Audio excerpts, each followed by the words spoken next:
Okay.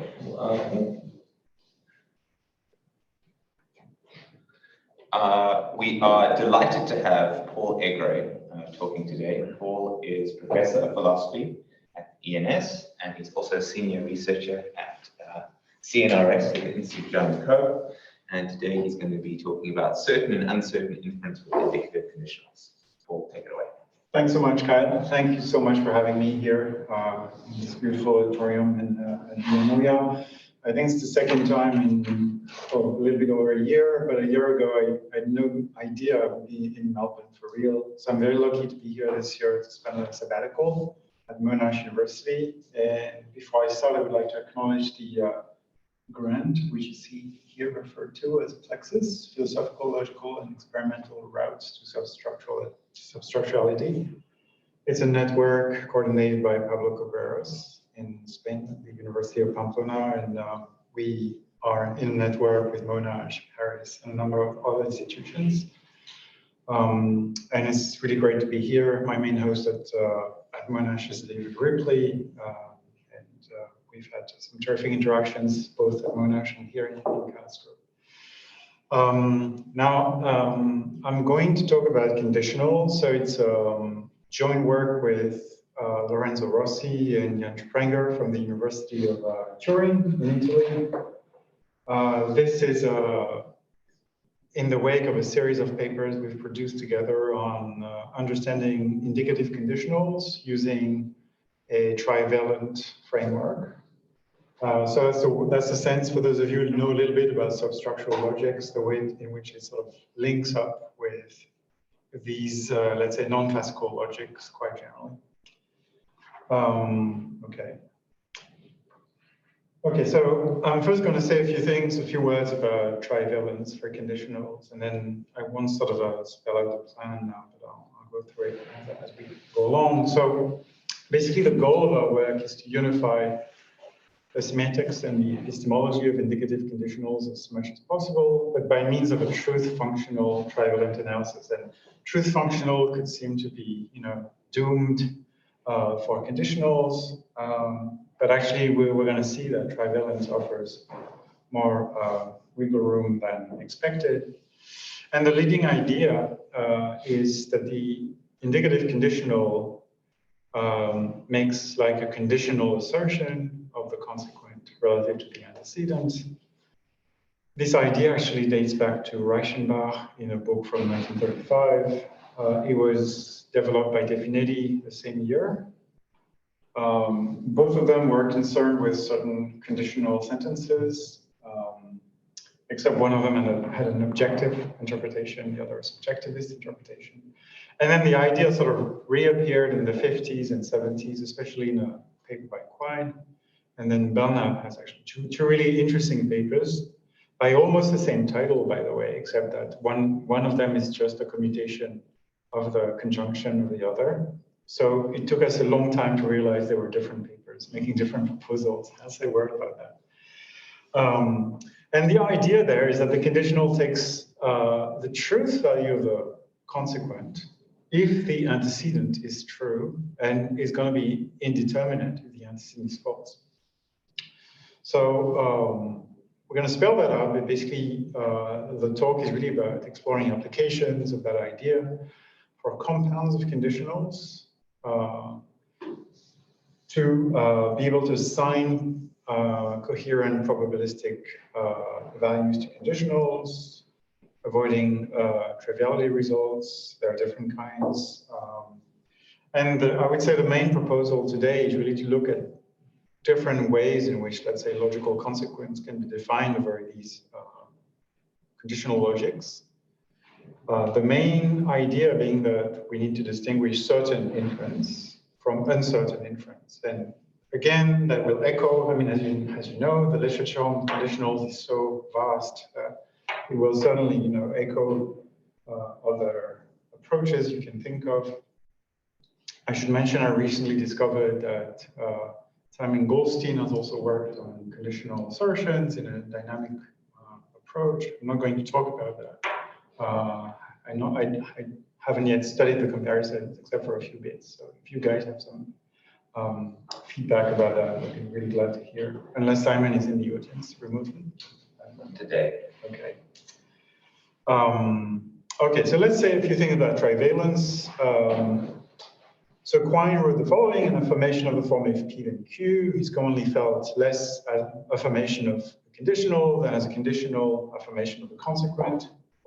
If after we've made such an affirmation, the antecedent turns out true, then we consider ourselves committed to the consequent and are ready to acknowledge error if it proves false. If, on the other hand, the antecedent turns out to have been false, our conditional affirmation is as if it had never been made. So that's basically the three cases that Quine distinguished. Quine, to my knowledge, did not know about Definiti or Reichenbach's previous work, at least doesn't mention. But if you look at Reichenbach's book from 1935 on, let's say, the theory of probability, he's presenting what has come to be known as the defective table. It's a table in which basically when you look at a conditional, if A then C, if the antecedent is true, then as you see, the conditional is going to take the value of the consequent. So if it's a classical value, it's going to be 1, 0. But if the antecedent is false, you get neither of these classical values, so you're undefined. The problem is how to sort of expand this table if you want to deal with compounds of conditionals, because then the input of a conditional sentence might itself be a sentence which is neither true nor false. So we need a larger table. And before I get to that, I should say, well, what Definiti did in this 1935 paper was basically proposing an analogy between conditionals and bets.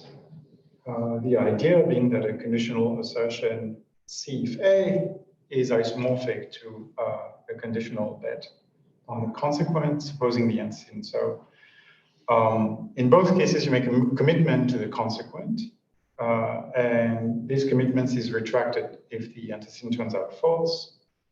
Otherwise, you win your bet if the antecedent and consequent happen together, and you lose it if the antecedent happens and the negation of the consequent happens.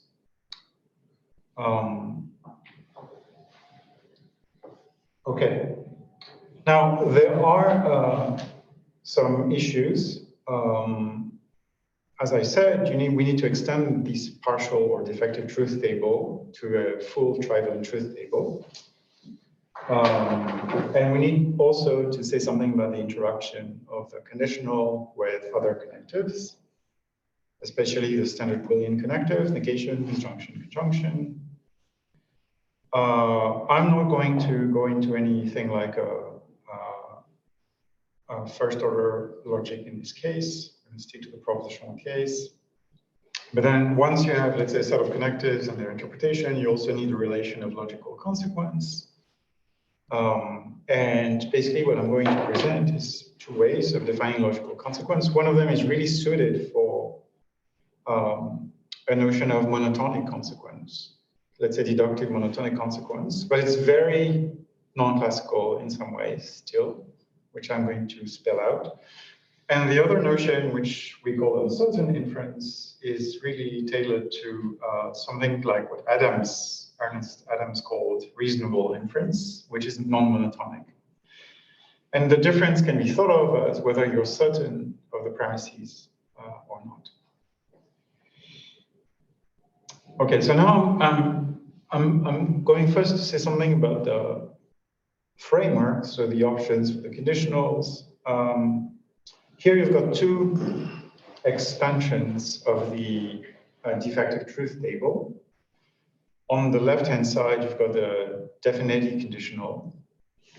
So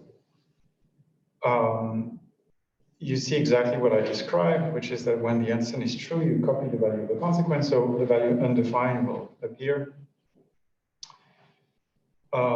So each row is a value for the antecedent. If the antecedent is false, the value is undefined. The question is, what do you do if the antecedent itself is undefined? And there's a way of seeing the situation and saying, well, since the antecedent is not true in this case, if one represents truth, then the whole conditional should be undefined. And that's what Definiti proposed. There's another way of looking at the situation, which would be what you have on the right-hand side. This table is actually proposed for the first time by William Cooper, a paper from 1968, but rediscovered a number of times. In our first paper on this, we called it the Cooper-Cantwell conditional, because John Cantwell proposed it also, but then we discovered other people in the meantime discovered it, including Belknap. Anyway, so if you look at the middle row, in this case, you could say, well, since the answer is not false, I'm going to lump, undefined with true, and therefore I also copy the value of the consequent when the antecedent is not false. Okay, so that's why you get 1, 1/2, 0 here, 1, 1/2, 0 here as well. Okay. So there's a certain duality between the two tables relative to the way, let's say, truth and untruth are understood.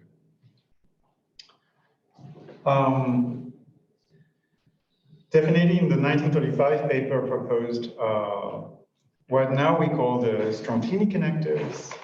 I think it was, in those years, they should have been called the Lukasiewicz connectives because they all knew about Lukasiewicz.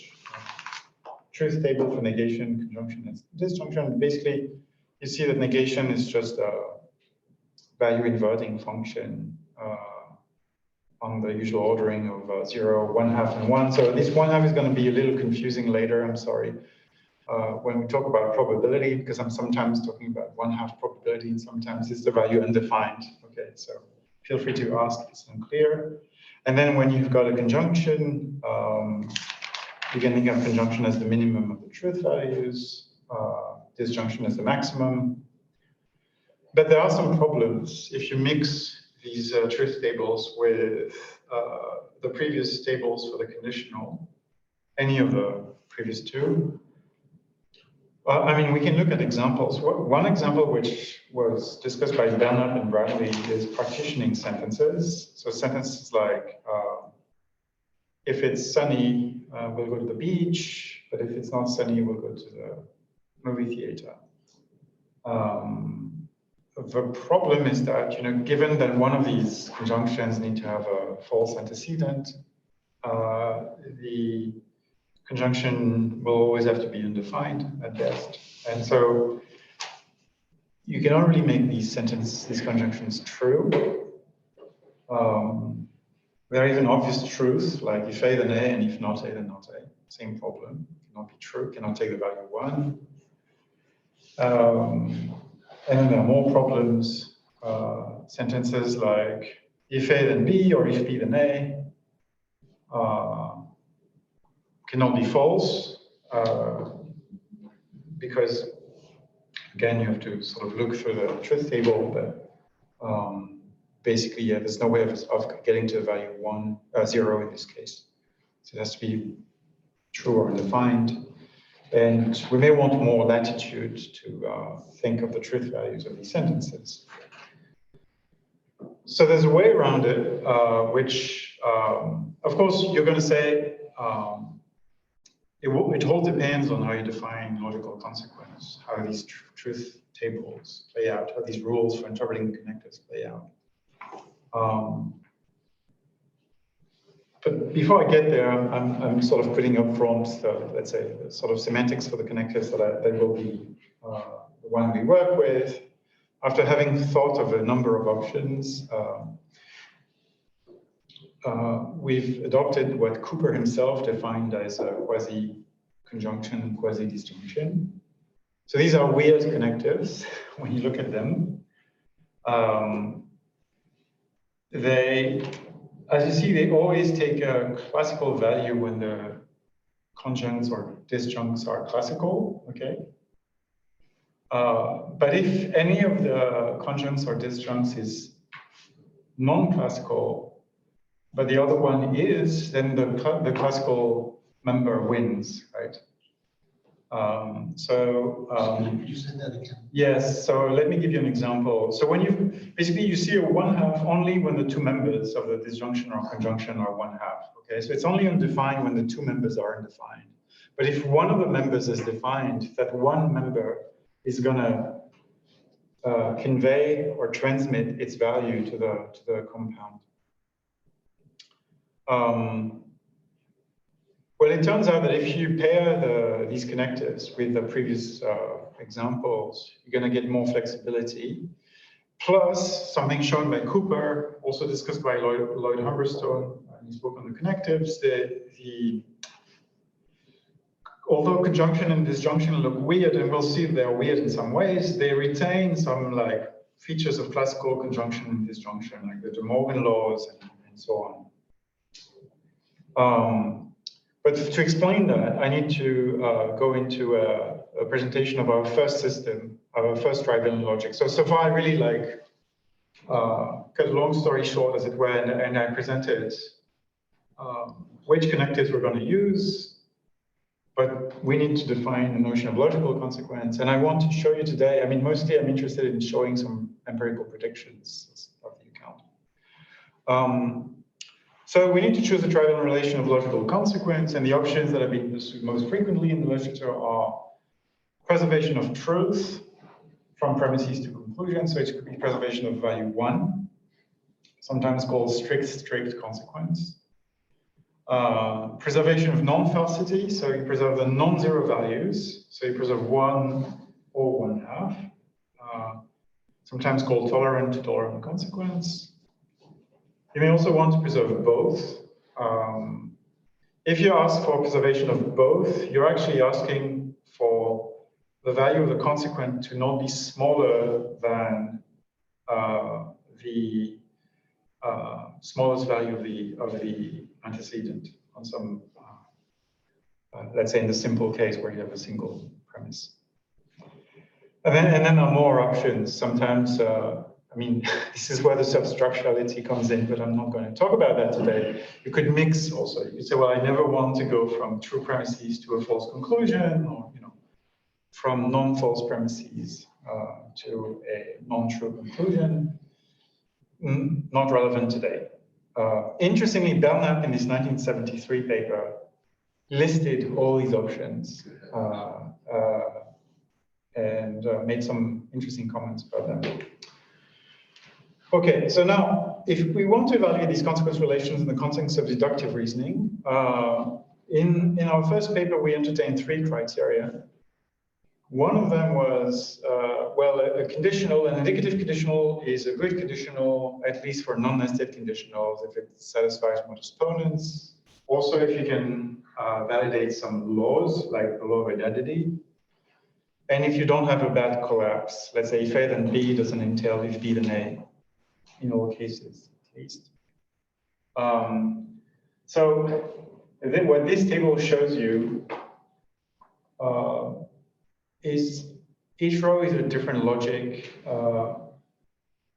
QDF means you're using the quasi-connectives I was mentioning, negation, conjunction, disjunction.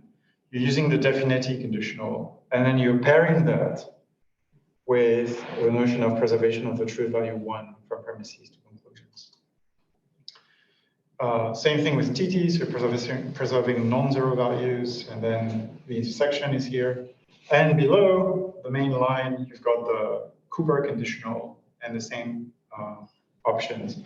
Now, if you just look at these 3 requirements, you will see that in each of these 6, let's say, systems, at least one of them has to be violated, except if you pair the quasi-connectives with a Cooper conditional with this notion of preservation of non-false values. So this is a very ugly name, right? QCC/TT. We're not going to use it. We're going to simplify that to C.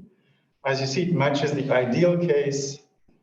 Of course, it's relative to a very small set of criteria. So it fails other criteria you may think of. But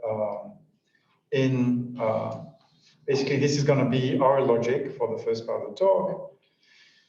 It is interesting in that it satisfies a number of principles, like it has a deduction theorem, conditional explicit middle. I'm going to show you more after that. We're going to call the logic C, right, for Cooper, if you wish. Yes, question? So is it preservation of truth or preservation of Preservation of non-falsity, yeah. So TT actually is for tolerant, so it means non-zero values. Yeah. Thanks for asking. So I'm going to show you some core features of that system. Nothing really new on the sun. So if you, this paper by Cooper, 1968, really brilliant paper. He already proposes the logic, except that he's only allowing for the atoms in formulae to take a classical truth value, okay, 1 or 0. So when something gets, the undefinedness only gets in if some antecedent of a conditional is false, okay? But there are some core features of that system. So basically, we take the same system, except that we look at cases in which you could assign an atom the value 1/2.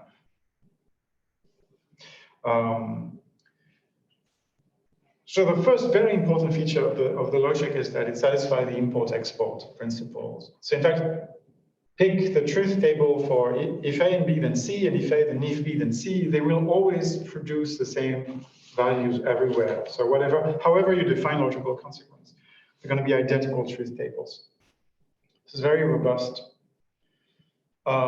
Given the way we define logical consequence, we get a non-classical logic in that negation commutes with a conditional. So the negation of if A then B is if A then not B. And this is a feature that has been actually widely discussed. I myself actually wrote a paper about this years ago in which I was expressing doubts about the commutation principle. I think I haven't completely gotten rid of those doubts, but several people are more, let's say, positive than I am. That this is really a very basic principle about conditionals and their interaction with negation. If you look back to Ramsey in his famous quote about conditionals, he's voicing already something like that commutation principle. And then there's something which is sometimes viewed as a paradox of material implication. So if you have a true, it should be called true consequent, I guess. If you have a true consequent, A, then if B, then A, right, is going to follow from it, okay? In other words, for every sentence you have as a premise, it follows from any other sentence taken as the antecedent of the conditional. Now, it has some non-classical features. The first, by the way, this is something I briefly checked with Ralph Simon Goldstein's approach of these things. I think he doesn't have that very consistent feature, but we do. So for instance, from if A and not A, you don't infer B for every B. In fact, this is just because A and not A can take the value 1/2 and B can take the value 0. If you have a very strong, let's say, connective, which I haven't introduced, like something that re-expresses falsum, this bottom sign, then it's even worse. The system is negation inconsistent, but it's not going to play a big role today. In other words, you can have as a validity a sentence and its negation, something that even dialethyst theorists sometimes wish to avoid. And then coming to the quasi-connectives, you see that this junction is weird because it fails this junction introduction. And the reason is that if A had the value 1/2 and B had the value 0, because the value 0 wins over 1/2, then you're going to go from 1/2 to 0, which is bad. So you lose the entailment. Another feature I'm going to talk about those last 2 points more than the others, because I think they really have a new sort of, they can be motivated in relation to how we reason about conditionals. Contraposition fails as well. So let me try now to motivate this. Disjunction introduction. So actually, very recently in preparation of this talk, I read more closely a paper that Jan Franger brought to my notice by Alexis Wellwood and Paolo Santorio, where they do some experiments about the way people assign or have probabilistic judgments about conditional sentences. And this is not quite their example, but it's inspired. So imagine a die. You have some of these dice which they have 6 faces, but they may not have all the numbers from 1 to 6, right? So this one has only has 3 sides with a 2 and 3 sides with a 3. Okay. So I think you'll accept the following sentence. If it lands even, it will land on 2. Do we want to infer? So either it will land on 2 if it lands even, or it will land on 1.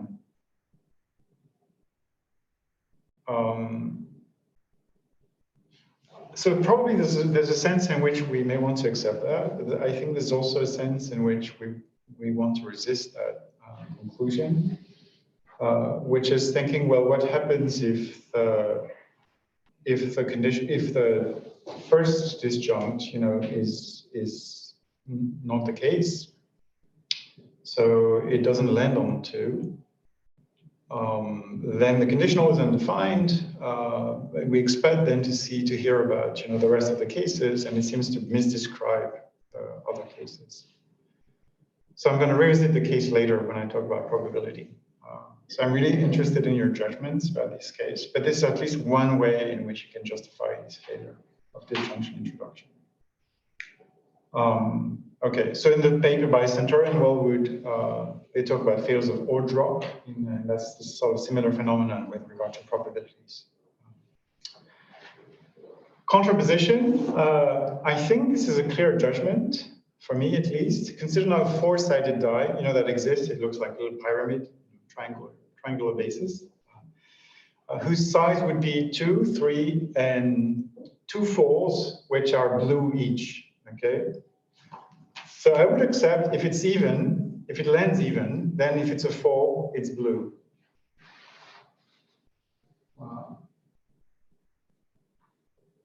Now, if I contrapose, it would become, so if it's not blue, if it's a 4, then it's not even. But I think there's a way of denying that conclusion, accepting the sentence 3, which is that, well, it could be the case that it's not blue if it's a 4, just by being a 2. In that case, it's actually even. And so the conditional in 4 is actually falsified. These judgments are really subtle, so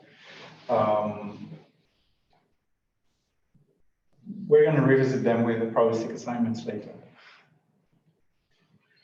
But basically, that's the description. What the logical form I have here is close to what I read in 4.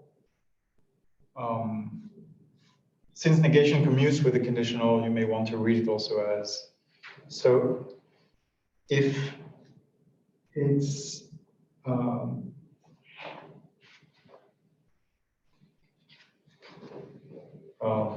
if it's a 4, then it's not blue, let's say. Then it's not even. Might change your judgments. So we'll see. Okay, but those are basically the core features of the logic. So you see, it could look very peculiar, and I think the value of these logics is, it should be more than just a game, right? We should be able to also see if we can predict how we assign probabilities to these conditionals. So there's a way of representing, let's say, of assigning probabilities to these 3-valued conditionals by just an extension of the usual approach. The standard representation is basically you assign weights to various wells, possible wells, and usually you just take the probability of a proposition to be the sum of the wells where the proposition is true. And the trivalent case is going to be the same approach. We have to take into account undefinedness. So we also have, as an assumption, we're assuming a set of possible wells. We have an associated algebra, and we have a credence function, which assigns weights to wells. It's assumed to be finally additive. And the value for each singleton world is 0 or more, and the value of the M set is 0, value of the whole set is 1. But to define a probabilistic measure on this basis, we basically want to generalize the classical approach, the two-valued approach. The probability of a proposition is going to be the conditional betting odds on that proposition. In other words, how much more likely is a bet on the proposition to be won than to be lost? And the answer, not our proposal, right? It was basically indefinitely, and then a number of people have done this since. You take a ratio between the weight of the worlds where A is true and the worlds where A is either true or false, right? You neglect the worlds where A is indeterminate. So it gives you this formula, basically, if for a sentence A, you go AT, the set of possible worlds where A is true, AF where it's false, AI where it's indeterminate, right? Then the probability of A is just this ratio of the weights of the true worlds, of the A true worlds to the A true worlds plus the A false worlds. Provided actually that this denominator be non-negative, non-zero, and otherwise we just stipulate that if you've got only indeterminate worlds, then it's going to be 1. All right, Paul. Yes. What was this C function again? It's just a way of introducing in 2 steps the probability, right? We have this credence function. So we first have basically it basically associates a weight to each of the wells individually in the algebra. Oh, right. Okay, this is like a measure of the sets in your algebra. Yes. Yeah. Okay. Yeah, exactly. Okay, so let me skip that. So we have some classical features of this probability approach. So a proposition always false takes a probability of 0. If it's always true, it's 1. The probability of, I should have written this backwards, sorry, the probability of the negation of A is 1 minus the probability of A. And the probability of a disjunction is no more than the sum of the probabilities of the disjuncts. However, it could happen that the probability of a conjunction is not less than the probability of one of the conjuncts. So this is where things go non-classical again. And we'll see some examples. So that could happen precisely when A is undefined and B is true, given the way we define the probabilities for these trivial propositions. So again, I'm going to use an example inspired by Wellwood and Centaurio. How can it happen that the probability of a conjunction is greater than the probability of a conjunct when 2 propositions are contingent? So it can take a value between 0 and 1 strictly and independent. So consider if the die landed even. So now I'm talking about regular die. If the die landed even, it landed on 2. And that's their example. If the die landed even, it landed on 2. And if it landed odd, it landed on 1. So they have this intuition that the probability of the second sentence should be just the same thing as it landed on 1 or it landed on 2. So it should be a third if the probability of each side of the die is 1/6. And on the present account, we can predict the probability of the second sentence to be a third. In fact, irrespective of whether we're dealing with a conjunction or a disjunction. So we'll still predict an equivalence between these 2 sentences. So here is a picture of the situation, right? So you've got different events, like it could land 1, it could land 2, it could land even or odd, and you've got these various possible wells, right? So when it lands 1, it lands odd. When it lands 2, it lands even. It could also land even without being a 2 or 1, and it can land odd without being a 1 or a 2 or even, right? So you see the assignments of a probability to each of these wells, okay? Here actually so there are basically more situations, so that's why you get higher probabilities. Now, what's the probability of if it landed odd? It's a 1.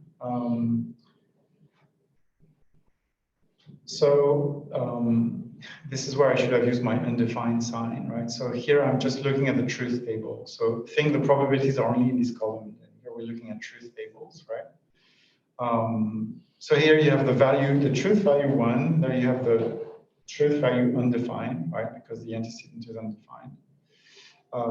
As we see here, is false, excuse me. Same thing here. And here you go from odd to 0, so you get false, okay? And the situation is just symmetric with regard to if it's even, then it's a 2.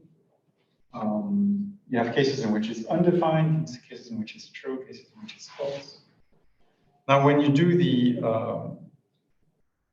calculate the quasi-conjunction or quasi-disjunction of these cases, you see that the classical truth value is always going to win over the non-classical truth value. So when you eventually want to evaluate the probability of the conjunction or the disjunction, you're basically just summing up the cases where this disjunction or conjunction is true, and just comparing the weight of these wells making it true to the weight of all the wells. Those that make it true and those that make it false. And in this case, it's just 1/3. Okay, so that's a case in which basically you're not losing on probability just by using a conjunction, the way you might be in the usual case. Yes.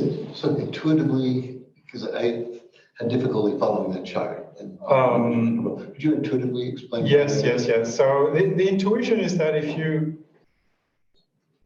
usually if you take two non-conditional sentences and you look at their conjunction, the probability of the conjunction when the two sentences are, let's say, probabilistically independent, is going to be less than the probability of either conjunct.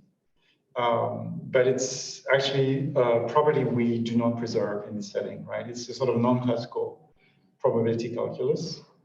But we lose that feature in those cases where precisely we get these sort of weird intuitions about conjunctions of a conditional and a non-conditional sentence, or two conditionals, as in the case I was presenting.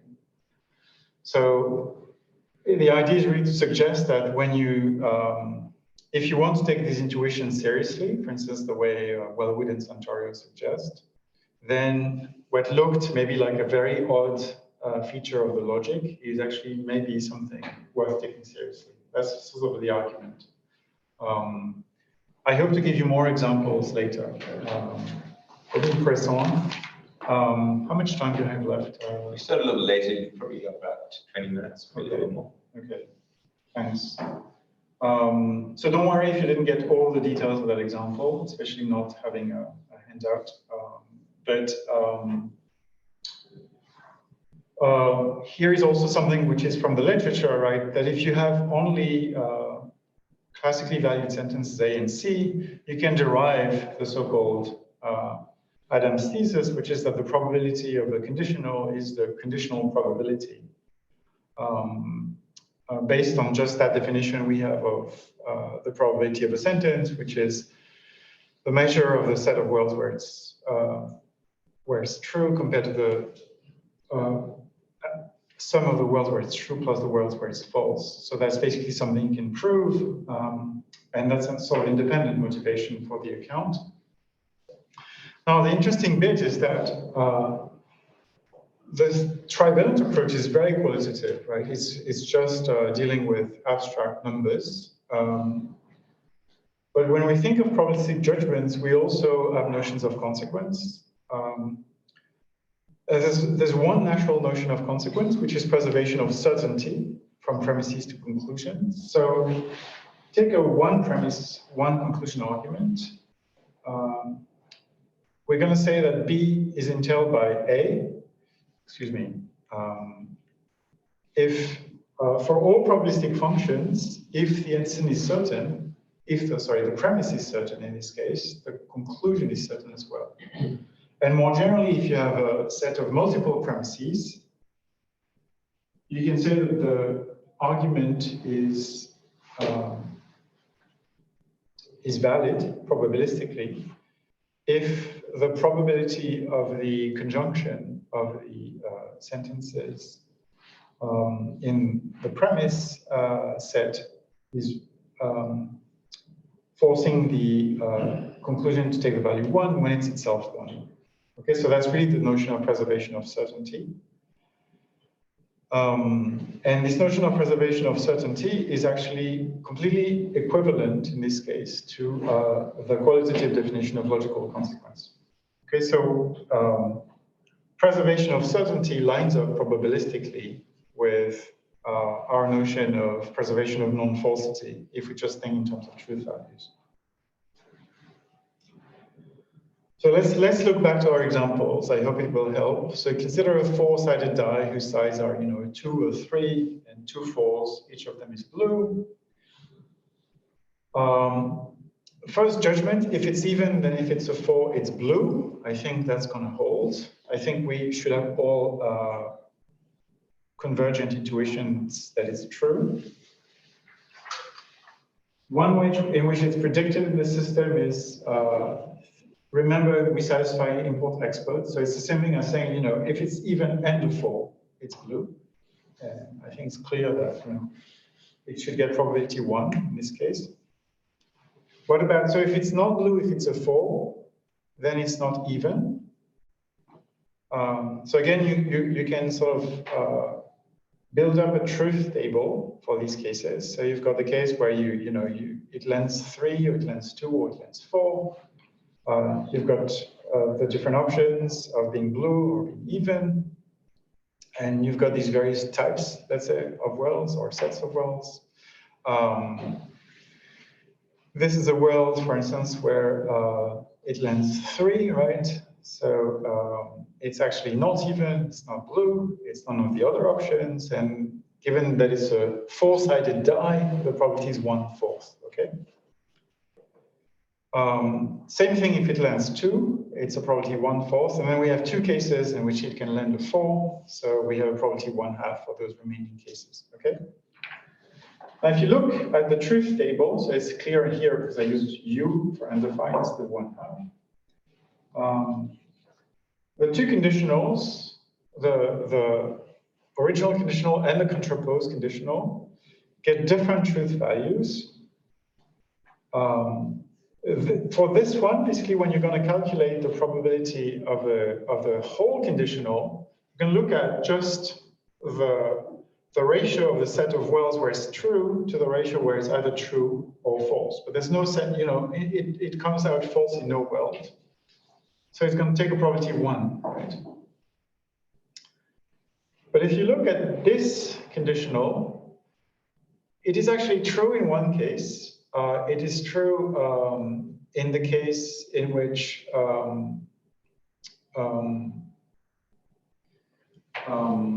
so I hope I got this right. Yeah, I think it's correct. So in this case, if it's a 4, then it's blue is going to be undefined. So the negation is going to be undefined. And the fact that it's not even is going to be true. So you go from undefined to true, and you just copy true, right? Because that's the value of the consequent. In this case, though, notice that this is the case where it lands a 2. So it's actually false that it's not even. And the fact that its consequent is false is also what makes the conditional false. So when you are actually looking at the probabilistic value of the whole conditional, you basically compare a false to a false, right? And you get the value 1/2. Okay, so basically you're certain of this conditional, but this conditional is less than certain. So you're losing actually certainty when going from the first conditional to the second conditional. I think there's at least one reading of 8, as I said, which I think justifies that intuition and suggests that it's more than just a fancy. I hope so. But that's, I think, an interesting way in which contraposition can fail for conditionals. I'm not sure this way has been properly identified before. I mean, it's discussed by Cooper, but not in relation to probability, for instance. We'll see other ways in which contraposition has been argued to fail. And precisely this brings me to talk about uncertain inference. So certain inference with conditionals we have seen has certain non-classical features, but it also has some very classical features like monotonicity, like this true consequent property. So if B is assumed, then if A, then B follows, right? On the other hand, probabilistic inferences usually have this interest of capturing non-monotonic reasoning. A proposition can be highly probable, but if you add a premise to it, you just undermine reasons for asserting it. As you see in 9 versus 10, if you add syrup to your pancake, you will like it, but if you add syrup and ash to your pancake, you will not like it. So we can actually define a notion, now going in the other direction, from probability to truth values. You could say, well, I'm going to say that B follows from A, whenever the probability of B has to be at least as high as the probability of A. Okay, so I never drop my credence in the conclusion, credence in the premise.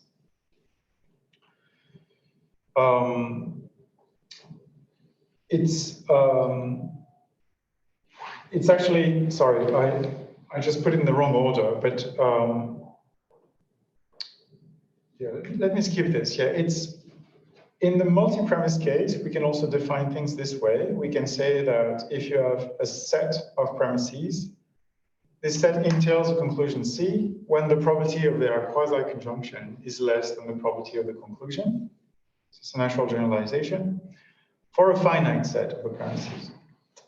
And now, again, we have an equivalence between the sort of quantitative and qualitative representation. B is a consequence of a set of premises exactly if B is either a logical truth in the sense of the previous system, or you have both that B is a consequence of the premises of the previous system, and that the negation of B is a consequence of the negation of those premises conjoined together, right? In other words, this notion of probabilistic preservation of probability can be related to what you have in 3. Maybe it's easier to see. This idea that we require both the preservation of truth qualitatively and the preservation of non-falsity from premises to conclusion. It's a bit heavy, it's a bit cumbersome. I apologize, but I'm going to give you an example and it's going to be easier. So maybe let me skip this and talk about contraposition again. So in that system, which we call U for uncertain inference, you're interested in preserving, let's say, high probability or the probability of your premises for a probabilistic threshold. In this system, contraposition fails too, for instance, but it fails for reasons that are very different intuitively from the reasons that make it fail in the previous system. In the previous system, we saw that contraposition fails for nested conditionals. Here it can fail for simple conditionals. In fact, if you're familiar with Adam's logic of so-called probabilistic validity, contraposition fails in this system also for non-nested conditionals. Here's a simple example, right? If you have 10 squares, 9 of which are black. You've got only squares, right? You can say, well, if it's a square, then it's black. You would assign a high probability to that sentence, 9 out of 10. But the probability you assign to it, then if it's not black, then it's not a square, is very low. In this case, it's actually 0, precisely because you've got only squares, right, in this case. This is a sense in which going from the premise to the conclusion, you just drop. If you required preservation of certainty, on the other hand, you wouldn't be able to sort of counterexample contraposition in the same way. In other words, in the case of the previous system, we're able to produce a counterexample to contraposition. I really relied crucially on using nested conditionals. Not in this case. So I think these are two routes to basically failures of contraposition. I don't think they've been identified as such before. So that's, I think, interesting. To finish, I'm going to talk about modus ponens. We can go back to the comparisons of the systems. I think it's more fun to look at examples. There's a famous example, counterexample to modus ponens by McGee. His example was the presidential elections in 1980 in the States. Reagan was actually the leading candidate amongst all candidates, and in the Republican camp, there was an outsider, Republican candidate, Anderson. So it was also the same thing. It was actually very compelling to say if a Republican wins the election, then if Reagan does not win, Anderson will win. Also highly probable that a Republican would win the election, but less easy to infer, well, therefore, if Reagan does not win the election, Anderson will. Because Carter was actually, the sort of second in the poll as a Democrat candidate. If this example, again, is sort of not clear, I have a version from Centauro, which is much nicer with a die again. So if you have a usual die, if you can say, well, if the die landed even, then if it didn't land on 2 or 4, it landed on 6, probability 1 to that sentence. You would assign a probability 1/2 to the die landed even. And if the die did not land on 2 or 6, it landed on 2 or 4, sorry, it landed on 6. That appears to be even lower, right, in this case, just probability 1/4. So you see a sense in which we have a drop of basically probability from the premises to the conclusion here. And this is exactly something we can represent, but qualitatively in the framework. So I'm going to give you the qualitative representation. One way in which we can represent the inference is something like, if it's either Reagan or Anderson, then if it's not Reagan, it will be Anderson. It will be Reagan or Anderson. So, and then you detach the consequent of this case. Now assume that it's Reagan, so that's true. It's not Anderson, so Anderson gets the value false. This conditional gets the value 1/2 in this case, because you basically go from true to something that is undefined. So you basically copy the undefined value.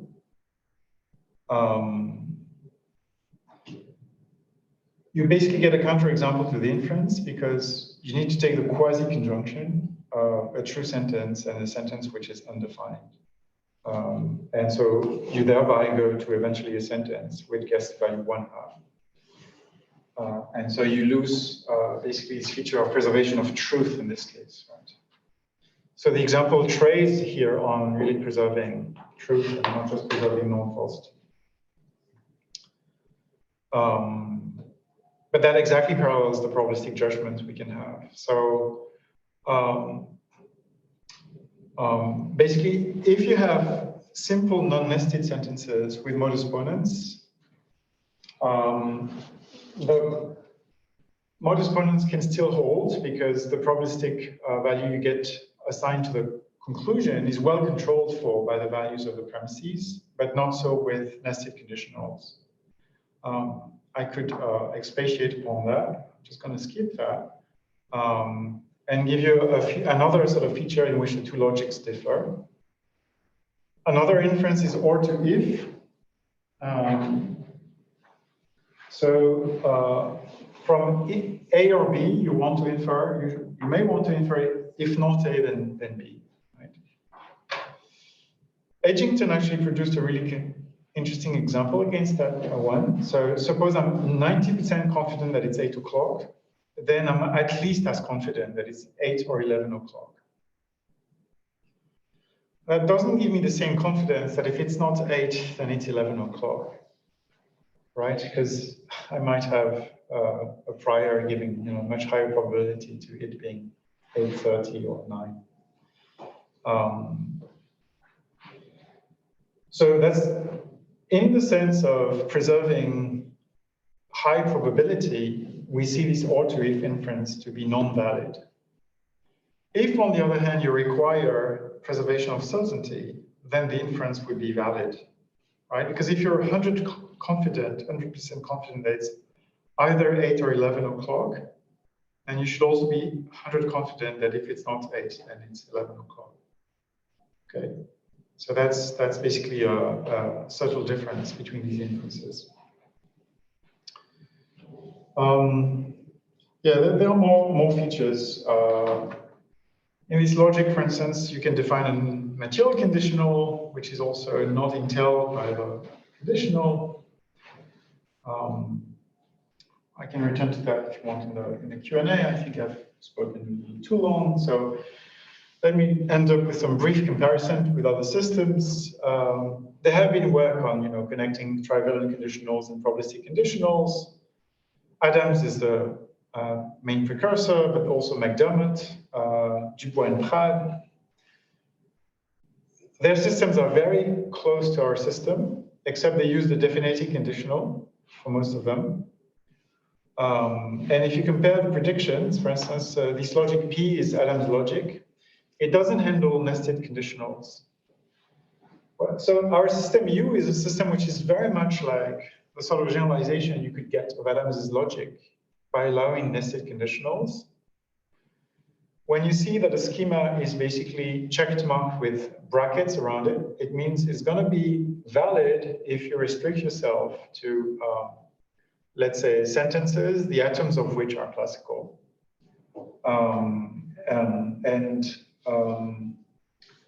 Which basically don't involve nested conditionals. So you could say, for instance, modus ponens in our system, if you just take a conditional connecting factual sentences. But modus ponens, as we saw in the McGee case, will fail in the nested case. And as you saw, for instance, yeah, in this system, I could go back and show you more. Yeah, that's a sort of interesting feature. In this system we called U, right? Contraposition fails, monotonicity fails, transitivity of the conditional fails. Whereas, for instance, in the case of certainty preservation, some of these properties remain, especially monotonicity and transitivity, but contraposition fails only in the nested case. Otherwise, you keep contraposition. So you can sort of recapture a certain amount of classicality in these two systems. That's the first point I want to make. The second point is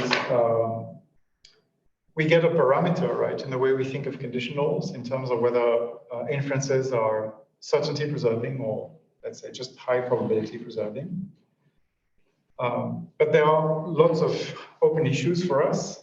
How to deal with counterfactual conditionals, how to sort of enrich the expressiveness of the language to deal with, let's say, modality or dynamic treatments of conditionals.